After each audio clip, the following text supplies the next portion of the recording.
Howdy everyone, I'm the Hearth Guy, and this is my first step into the wonderful and chaotic world of YouTube content creation. That doesn't include the insane ramblings of my Jekyll and Hyde alter ego that made this video, which I put a lot of hard work and effort into and would really appreciate it if you gave it a watch. I've been prepping for this moment for a while and asked myself, what was it I wanted to start my channel with?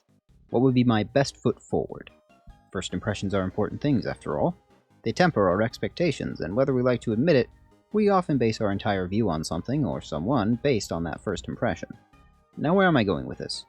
Well, this tendency can also be applied to how we consume media, and in particular our video games. Even before the first boss, our true first introduction to a game is the landscape that those bosses inhabit or are preceded by. They can either be calming and friendly to prepare you for the journey ahead, or they can kick you in the shins and demand that you step up or else get ran over. These make-or-break moments in a game should give you a sense of the world that you'll be spending the majority of your time in. However, they can't be simply mindless tutorials either, or glorified cutscenes. Without the player actually playing the game, it's not really a level, is it? They have to balance tutorials, world building, and actual player investment all at once in a way that is effective and makes you want to keep playing the game. I'll be judging these levels on two criteria: how well they set up the rest of the game, and how well they introduce you to the mechanics of the game. Introductions to story and gameplay are the most important part of game's opening act, after all. I will also put forth consideration towards the fun factor of a given level, because no matter how intuitive your world building or instruction manuals, if the delivery isn't engaging or enjoyable, then there's really no point. So, to officially introduce myself to you all, let's begin this journey together as we count down the top 5 first levels in video games.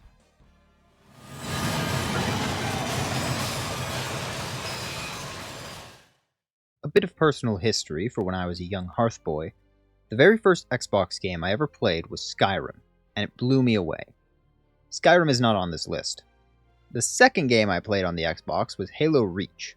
It was a massive game when it first came out. Bungie's final farewell to the Halo franchise. A franchise that I was just barely too young to be into at the time. And at first I wasn't too keen on it. I just didn't understand the love. As my very first first-person shooter, it was a very different game than what I was used to, and I was not a fan. That was until me and my brothers jumped into the campaign, that it all suddenly clicked.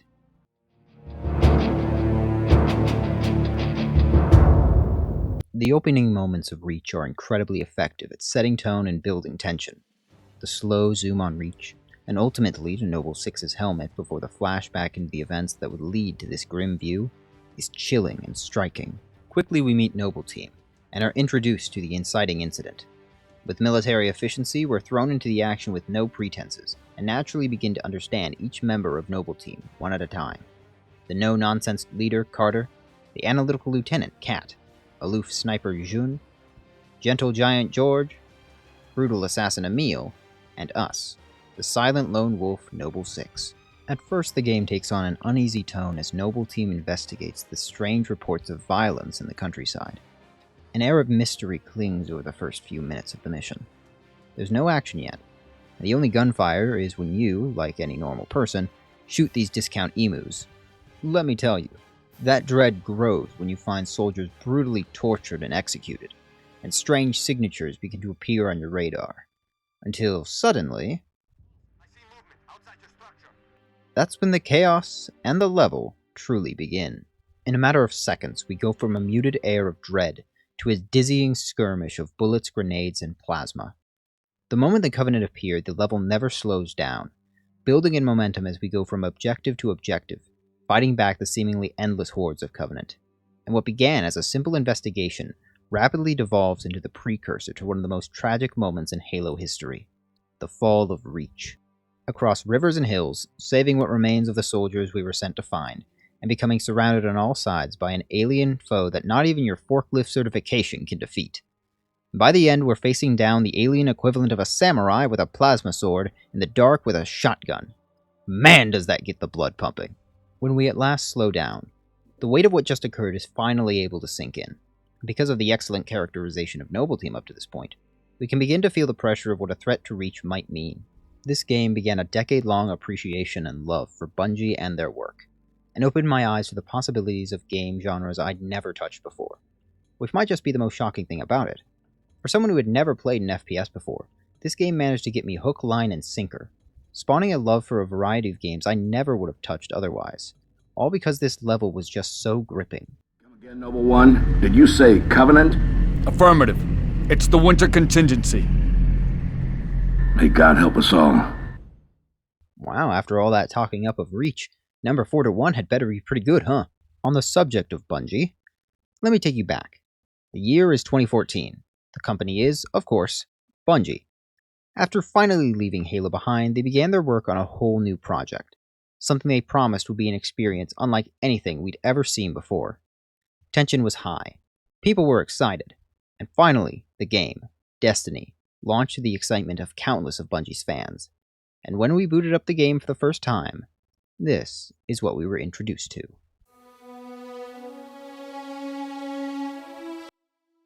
Of all the places they could have dropped us for our first introduction to the Destiny universe, there really was no better choice than the Cosmodrome. Waking up to our ghost for the first time, in the shadow of colony ships that promised a future among the stars, all while on the run from the Fallen, an enemy race that would become synonymous with the game itself, and would grow and grow in later years.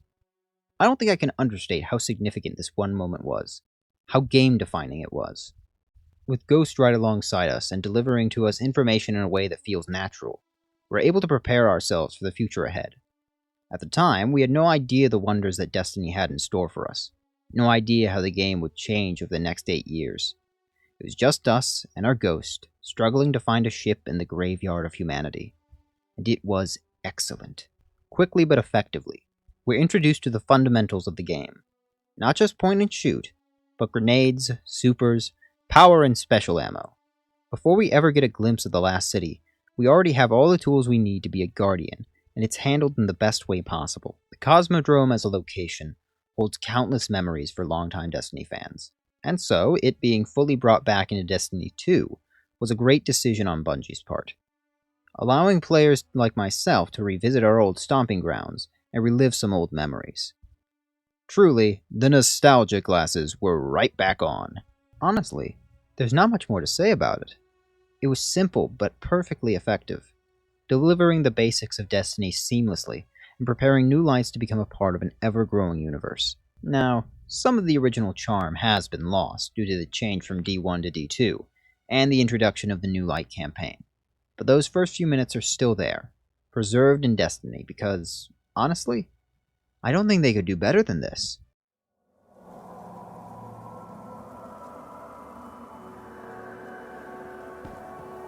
Xenoblade is a very close game to my heart.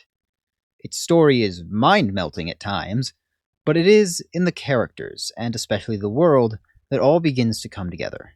Having played all of the first and about halfway through the second, I can easily say that Xenoblade is one of my favorite franchises of all time, which is saying something as that puts it in the same tier as Dark Souls and Fire Emblem. And that love and respect all began here, at home.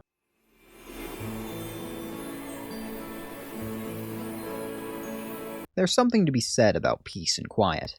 I love me some high-octane monster slaying, but a game that takes its time to really let you get a feel for the world the characters are living in always has my respect.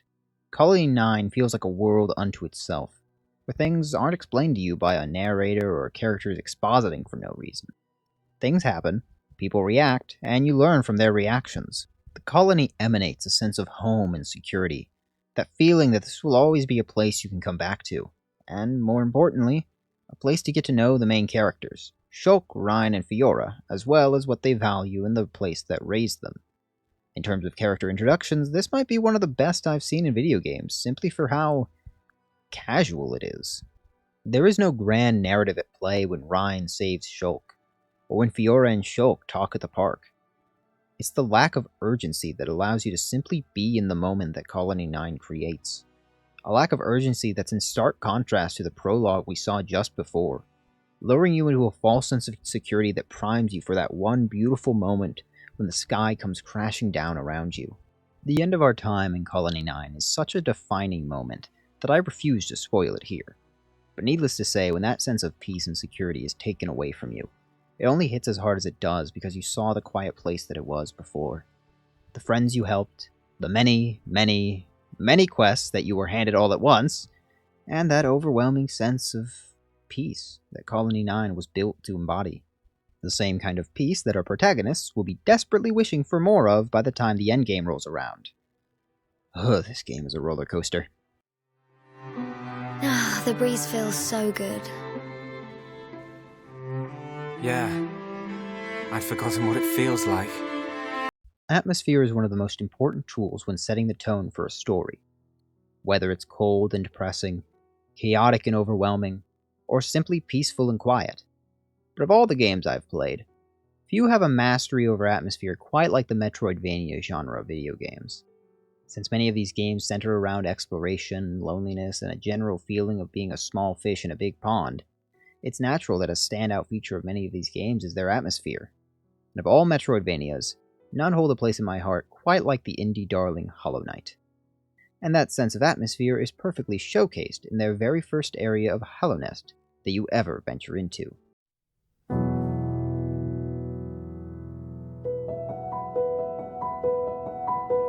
From the moment you fall through the well and into Forgotten Crossroads, you can feel the desolation permeating the entire screen.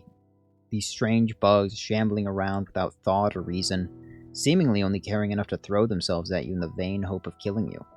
With the broken and scattered remnants of something much greater that is now long gone, and places of safety and comfort that are few and far between. This is what I mean when I say a first level should prepare you for the rest of the game. Forgotten Crossroads combines stellar atmosphere with genius world design to make the entire area essentially a tutorial for everything you could possibly need to know. Boss fights, spells, maps, benches, fast travel, and as the Crossroads, you'll be returning to this area time and time again, which allows you to appreciate the change both it and you undergo as the events of the game unfold. As you grow more powerful, secrets of the Crossroads will be able to be made clearer and made more accessible. The fact that you can return here and still find something new, even in the late game, is a testament to how well it was designed.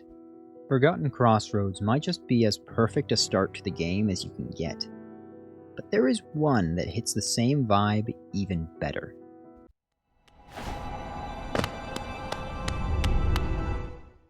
Goodsprings, Fallout New Vegas. A friendly neighborhood that organically introduces you to all the primary building blocks of the game, including the ability to do your own thing and leave the moment you drop in. The Invasion of Earth, Mass Effect 3, a stellar and cinematic opening act to the final game in the original trilogy, even if it is very hand-holdy and basically a really long cutscene. It's cold, dark, and hopeless. You're alone. The only source of life is the rats and that horrific guard. Not even you are alive. Just a worthless husk, left there to await the end of the world or the end of you, whichever comes first. Until a glimmer of hope, a light, a knight tosses you a key, the key to your cell. Without a word, he leaves, and you're left alone in that cell with that key. You don't know what drives you, but all you know is that you can't stay here. And that would be the most important decision that you could ever make.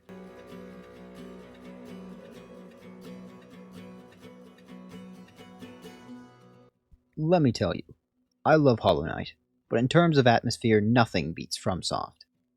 Before the game even truly starts, you're given all you need to know. You're an undead, left to rot, and somebody just gave you a way out. That's it. That's all that's needed. A trail of messages acts as your tutorial. And so the tutorial is intuitively self-paced, and can even be skipped entirely. The big guy, on the other hand, cannot be skipped. You can try to fight him, but unless you have the patience to be there for a half hour, your best bet is to book it out the side door and further into the asylum. Next, you get some weapons you can use, and meet the man who saved you, dying in a pile of rubble. He begs you to carry on his mission, to seek the land of the gods, Lordran, and hands you the most important item in the game, the Estus Flask, and another key, which leads you further up and over until you stand above your jailer. I wonder what the game thinks you should— Oh no! The first few minutes of Dark Souls is brilliant, succinctly delivering all you need to know and most of it without any words whatsoever. Simply by playing the game do you come to understand how to play the game, and the kind of world you have now unwittingly found yourself a part of. Nothing feels left out, and it all happens so quickly. The art of showing rather than telling at its finest and best utilized. And the beauty of it? In those few minutes you receive all the help you could ever need. Minus many more levels, the skills you learn here are all you need to beat the game. For a game so renowned for its difficulty, the way to beat it is spelled out right to you from the very beginning. However, learning those lessons is much harder than putting them to practice, a fact that Dark Souls acknowledges. It doesn't baby you. It gives you the expectations of the game right there and asks you if you've got what it takes. This is everything an introductory level should be, because it's the same lessons that help you leave the asylum, that will lead you to surpassing every obstacle in your path. One day an undead shall be chosen. Thank you everyone for watching and enjoying. I hope you remember to do the liking and the subscribing thing, and I will see you all next time around the hearth.